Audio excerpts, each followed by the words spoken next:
300 million আলোকবর্ষ জুড়ে গ্যালাক্সির একটি দানবীয় শহরের দিকে তাকিয়ে জ্যোতির্বিজ্ঞানীরা নাসা এর হাবল স্পেস টেলিস্কোপ ব্যবহার করেছেন এর সবচেয়ে কম সদস্যদের একটি বিস্তৃত আদমশুমারি করতে। এখন পর্যন্ত 22,426টি গ্লোবুলার স্টার ক্লাস্টার পাওয়া গেছে। জরিপটি 9 নভেম্বর 2018 দ্য অ্যাস্ট্রোফিজিক্যাল জার্নালের সংখ্যায় প্রকাশিত। জ্যোতির্বিজ্ঞানীদের কোমা গ্যালাক্সি ক্লাস্টারে পদার্থ এবং অন্ধকার পদার্থের বণ্টন মানচিত্র করতে গ্লোবুলার ক্লাস্টার ক্ষেত্র ব্যবহার করার অনুমতি দেবে, যেখানে 1000টিরও বেশি ছায়াপথ রয়েছে একসাথে। কারণ গ্লোবুলার ক্লাস্টারগুলি সমগ্র ছায়াপথগুলির চেয়ে অনেক ছোট এবং অনেক বেশি প্রচুর, তারা কোমা ক্লাস্টারের মাধ্যাকর্ষণ দ্বারা মহাকাশের ফ্যাব্রিক কিভাবে বিকৃত হয় তার আরও ভালো ট্রেসার। প্রকৃতপক্ষে কোমা ক্লাস্টার হল প্রথম স্থানগুলির মধ্যে একটি যেখানে পর্যবেক্ষণ করা মহাকর্ষীয় অসামঞ্জস্যগুলি মহাবিশ্বের প্রচুর অদেখা ভরের নির্দেশক হিসাবে বিবেচিত হয়েছিল, পরে যাকে ডার্ক ম্যাটার বলা হয়। মহাবিশ্বের প্রাচীনতম হোমস্টেডারগুলির মধ্যে গ্লোবুলার তারা ক্লাস্টারগুলি হল কয়েক লক্ষ প্রাচীন নক্ষত্রের তুষার গ্লোব আকৃতির দ্বীপ। তারা একটি ছায়াপথ জন্ম এবং বৃদ্ধি অবিচ্ছেদ্য হয়। আমাদের মিল্কিওয়ে গ্যালাক্সির চারপাশে প্রায় 150টি গ্লোবুলার ক্লাস্টার জীব করে এবং কারণ তারা মহাবিশ্বের প্রাচীনতম পরিচিত নক্ষত্র ধারণ করে, আমাদের ছায়াপথের প্রাথমিক গঠনমূলক বছরগুলিতে উপস্থিত ছিল। আকাশগঙ্গার কিছু গ্লোবুলার ক্লাস্টার খালি চোখে অস্পষ্ট চেহারার নক্ষত্র হিসাবে দৃশ্যমান, কিন্তু কোমা ক্লাস্টারের দূরত্বে এর গ্লোবুলারগুলি হাবলের অতি তীক্ষ্ণ দৃষ্টিতেও আলোর বিন্দু হিসাবে উপস্থিত হয়। সমীক্ষায় গ্যালাক্সির মধ্যবর্তী স্থানে ছড়িয়ে ছিটিয়ে থাকা গ্লোবুলার ক্লাস্টারগুলি পাওয়া গেছে।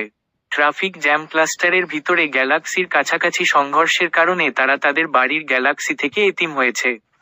হাবল প্রকাশ করেছেন যে কিছু গ্লোবুলার ক্লাস্টার সেতুর মতো নিদর্শনগুলির সাথে সারিবদ্ধ।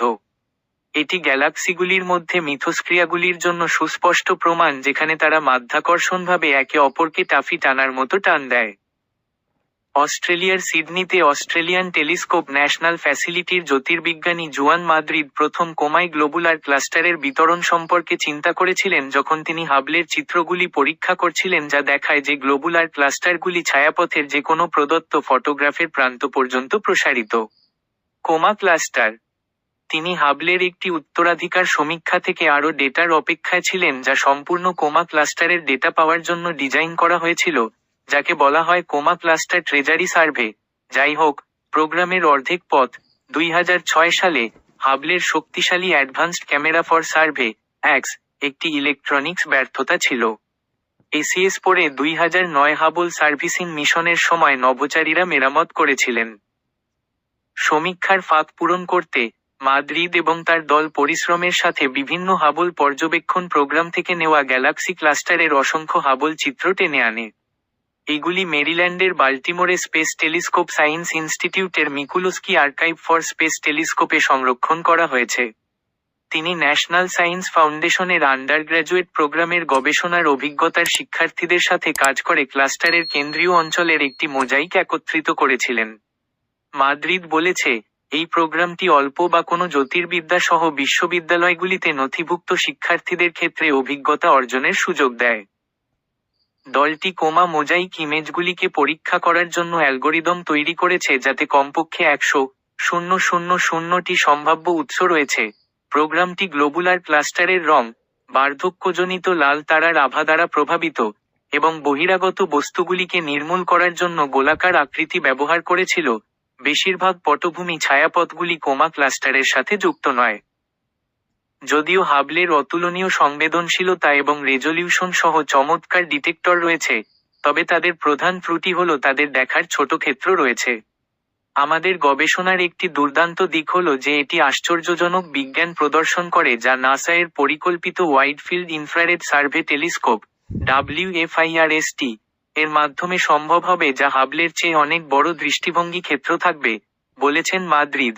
আমরা একবারে সমগ্র গ্যালাক্সি ক্লাস্টারগুলিকে চিত্রিত করতে সক্ষম হব। হাবল স্পেস টেলিস্কোপ হল নাসা এবং এসা, ইউরোপিয়ান স্পেস এজেন্সি, এর মধ্যে আন্তর্জাতিক সহযোগিতার একটি প্রকল্প। গ্রিন বেল্ট, মেরিল্যান্ডে নাসার গডার্ড স্পেস ফ্লাইট সেন্টার টেলিস্কোপটি পরিচালনা করে।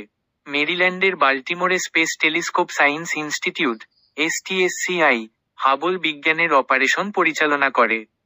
STSCI ওয়াশিংটন, ডিসিতে association of university for research in astronomy দ্বারা নাসার জন্য পরিচালিত হয়। পরিচিতি: Ray Villard space telescope science institute, Baltimore, মো।